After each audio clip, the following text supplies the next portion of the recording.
Today's lesson is the women who put champagne on the map.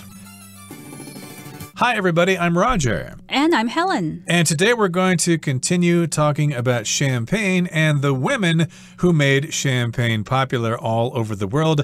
They put champagne on the map. And last time we talked about how this kind of got started. It all started when Barb Nicole Clicquot Ponsardin, I hope I can say that correctly, took over the company from her recently deceased husband, and she figured out a way to clear the champagne of sediments, and she was also dodging the export ban to Russia. And of course, the Russians liked champagne, so she found a great market there, and she had to figure out a way to produce it much faster. Hence, she had that new system of clearing champagne of sediments, and she was able to produce champagne much faster for the Russian market. So let's find out what happens next, how they managed to spread the wine around the world. Let's listen to the first part of today's lesson right now. Following in Clicquot Ponsardin's footsteps was Louise Pommery. Born in 1819, Pommery similarly took over her husband's champagne house after he passed away, even though she had a 15-year-old son and had just given birth to another child. And just as Clicquot Ponsardin had seen a potential market in Russia, Louise Pommery recognized the potential for exporting champagne to England.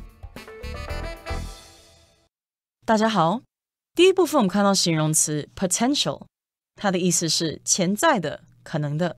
例如 Greg told me that he has found a potential buyer for his car. Greg 告诉我他找到一个车子的潜在买家。又或者说The medicine label warned of potential side effects. 这个药品标签警告可能会产生的副作用。另外，这个字也可以做名词使用，它有潜力或是可能性的意思。举例来说 I believe the book you wrote has potential, but it needs more attention. 我相信你写的这本书很有潜力，但它需要更多的关注。再举一个例子 Tina sings and dances very well, and she has the potential to be a star. Tina 很擅长唱歌跳舞，她有潜力成为一个明星。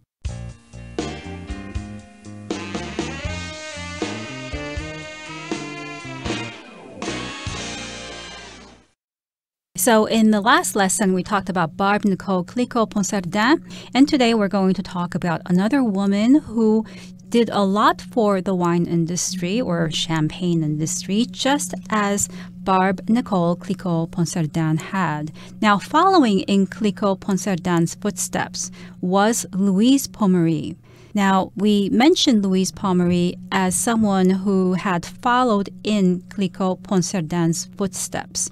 When you follow in somebody's footsteps, you do the same work or you achieve the same kind of success as the person who came before you. So we are saying that Louise Pommery was doing the same kind of work and had achieved the same level of success as Clicquot Ponsardin. So Louise Pommery was also a champagne producer.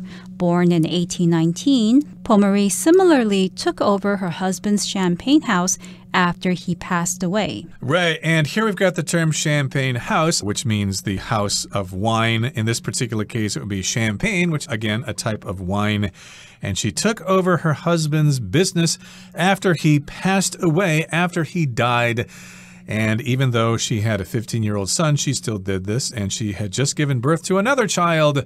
So she was a mother at the time, and I'm imagining that even then it was difficult for mothers to do any kind of work because they were expected to stay home and take care of the kids and stuff like that. So it was pretty significant that she was able to take over her husband's company, even though she already had some small children. Yes, and here we have the phrase pass away. So just as deceased is another way of saying dead, a more elegant way of saying it, passed away is a more elegant way of saying died. So it's a bit harsh to hear the word died. So you might say passed away if you want to talk about somebody who died who's no longer in this world.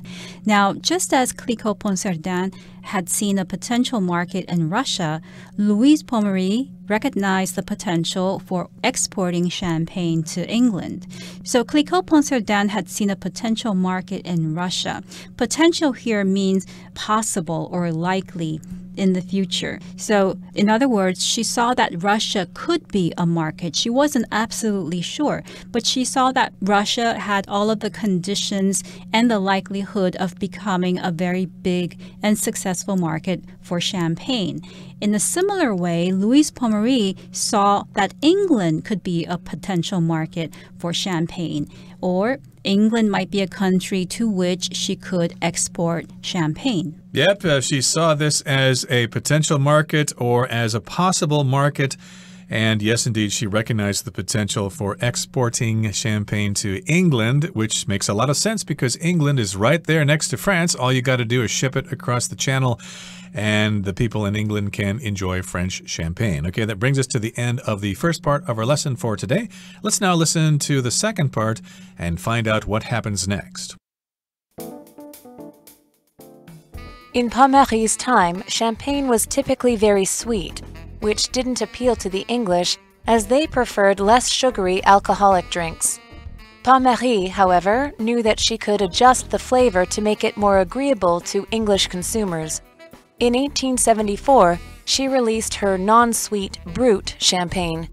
It was fresh with beautifully balanced flavors and very little sugar content.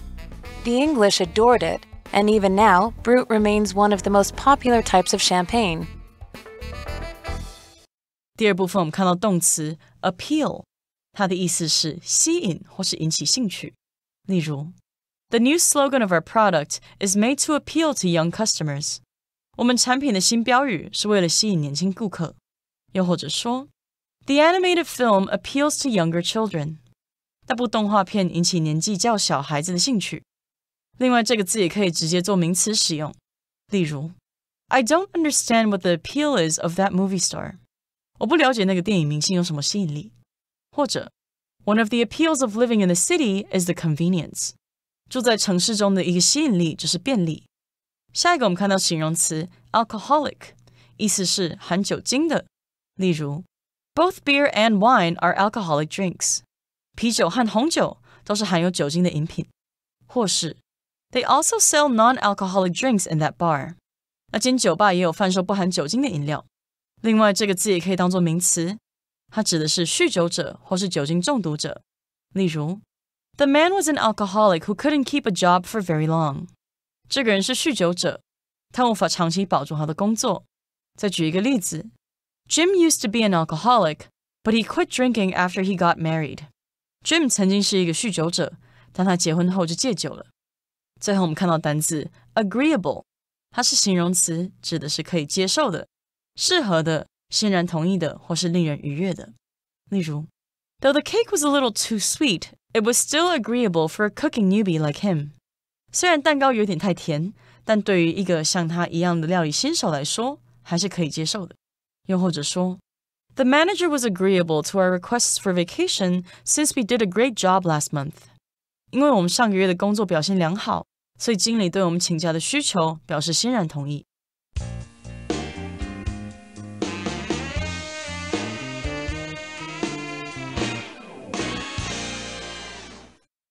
So, in Pommery's time, champagne was typically very sweet, which didn't appeal to the English as they preferred less sugary alcoholic drinks.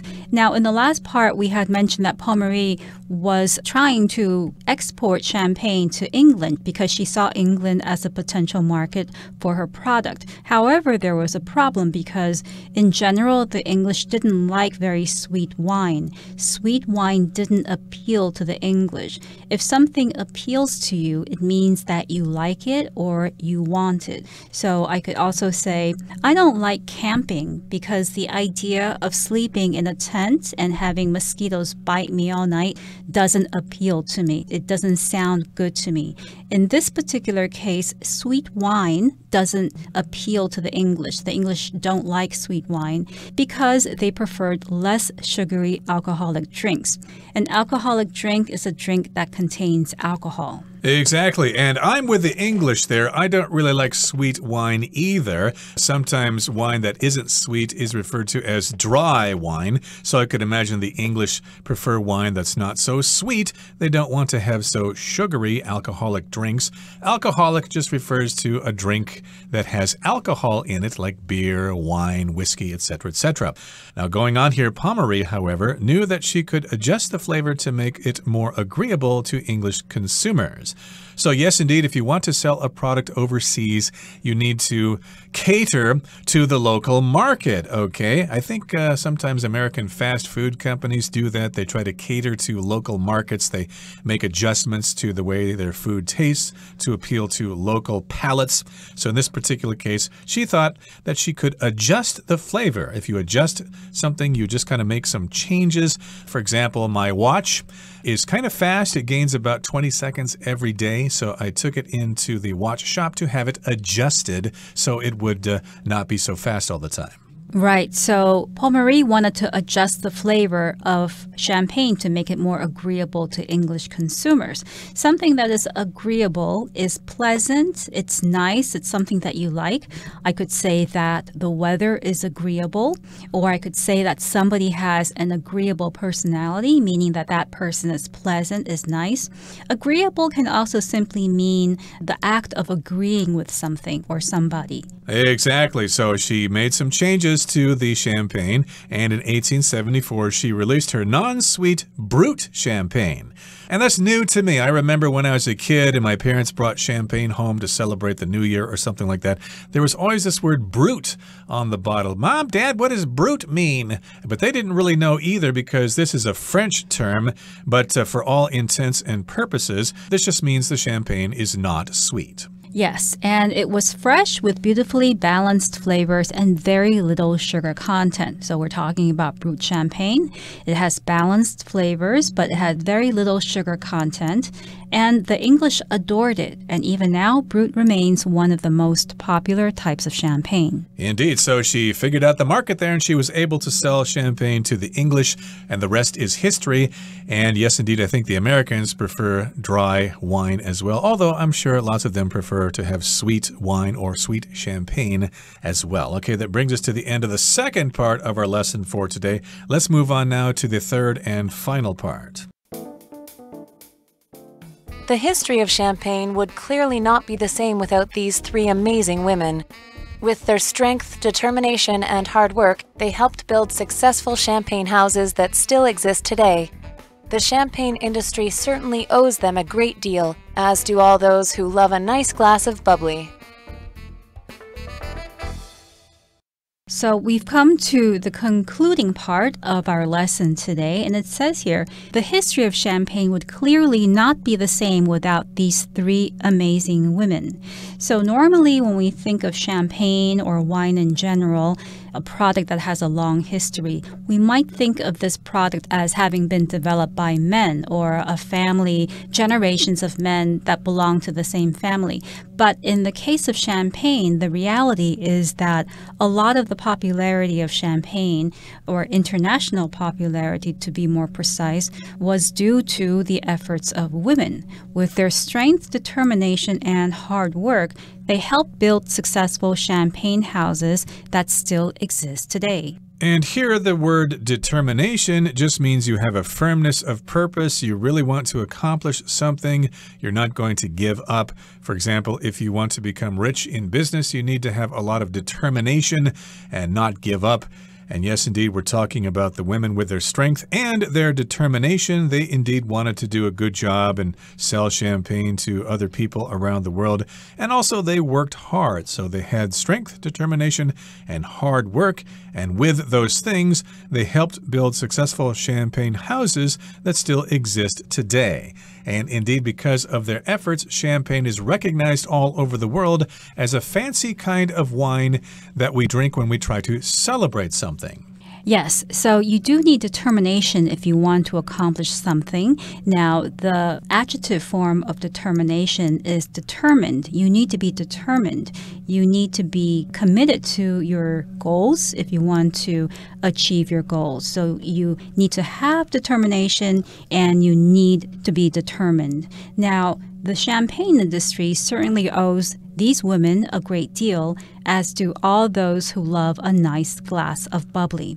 So if you owe somebody a great deal, it means you feel very grateful to that person because that person has done something to help you to achieve something. So I could also say, as an example, we really owe you a great deal for all your hard work this year. Now, another example of the word owe is you can say that you owe somebody your life. If that person has saved your life, or if that person has done something incredible for you to make your life better, you can say, I owe John my life because he was the one who helped me get a job in this amazing company, and now I'm making a lot of money. I have a very high position, so I owe him a great deal. I owe him my life. Exactly. So yes, the champagne industry owes them a lot because if it weren't for their efforts, champagne would not be as popular as it is today. And because of their efforts, they were able to put champagne on the map. Okay, that's the title of our article. If you put something on the map, you make it famous and you make it known to people all over the world. So for example, if you're from some small town someplace and you are successful setting up a company there, you could say that you put that town on the map. And in this particular case, champagne became popular because of the efforts of these three women. Okay, that brings us to the end of our discussion for today. Let's turn things over now to our Chinese teacher.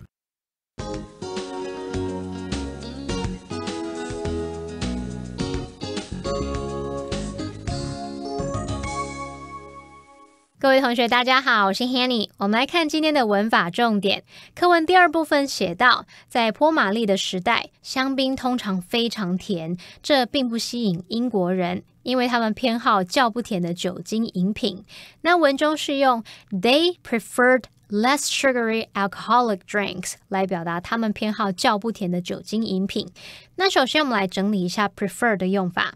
动词 prefer 它表示更喜欢或是偏好，后面可以接不定词、名词或动名词。像 Tina prefers to shop online， 也可以说 Tina prefers shopping online。 Tina 偏好线上购物。好，那如果要比较两者的偏好，表达说比较喜欢点点点而非点点点，更喜欢什么什么胜过什么什么，那有几个常见的句型可以用哦。第一个我们可以用 prefer A to B， 那这样的句型里面 A、B 必须使用名词或动名词表达。例如 Some people prefer texting to talking in person， 有些人更喜欢传讯息胜过当面讲话。好，那第二个常见句型是 prefer to 动词 rather than 原形动词。例如 I prefer to read books rather than watch TV， 我比较喜欢看书而不是看电视。那么第三个介绍的句型是 prefer to 加动词 instead of 动词 ing。例如 Dave prefers to cook at home instead of eating out。 Dave 比较喜欢在家开火而不是外食。好，再来课文它用到 alcoholic 来形容酒精的，含有酒精的。其实这个字呢也可以当名词来指酗酒者。我们在英文里面有一些单字呢会看到它带有 holic 或是 aholic 或者是 oholic 这一类的字尾，它们表示说沉迷于什么什么的人，是什么什么者，有什么什么癖好的人。那这类字尾其实是源自于 alcoholic 酗酒者，后来就把它们接在其他事物或活动之后，用来表示沉迷于某种事物到不可自拔的人。好，那我们就来看几个例子。第一个是 sugarholic， 它是由 sugar 糖加上 holic 表示是什么什么者，合在一起 sugarholic 就是嗜糖者，爱吃甜食的人。第二个补充的是 shopaholic， 它是由 shop 购物加上 aholic 表达沉迷于点点点的人嘛，那合在一起 shopaholic 就是购物狂。那第三个 workaholic， 它是由 work 工作加上 aholic 沉迷于什么什么的人，那合在一起 workaholic 就是工作狂。好，那么以上是今天重点整理，我们回顾今天单字吧。Potential. The examination revealed a potential problem in the ship's design. Appeal. The restaurant's new menu items are designed to appeal to children. Alcoholic. Some cities have laws against consuming alcoholic drinks in public. Adjust. Jasmine adjusted the height of her chair to make herself more comfortable. Agreeable. The terms of the contract were agreeable to both parties. Determination. Robin's determination to succeed helps her work hard to improve her skills.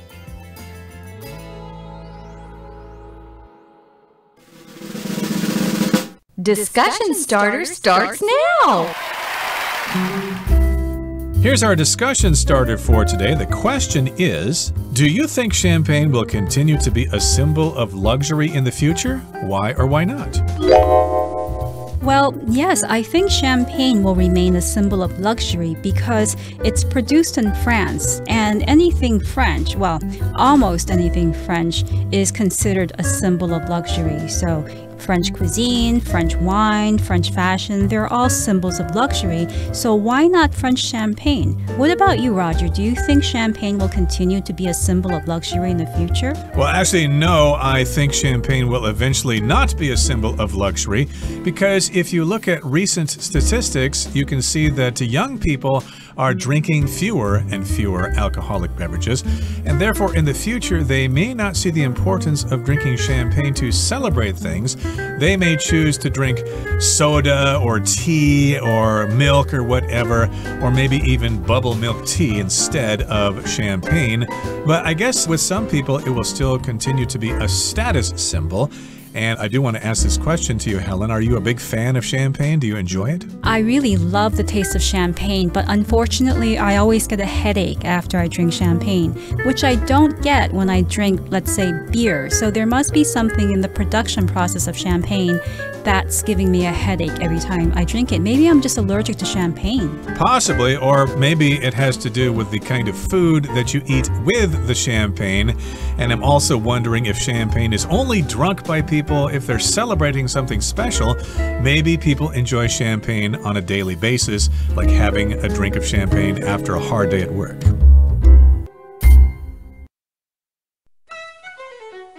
Well, everyone, today's article has come to an end, and I sure hope you enjoy reading along with us.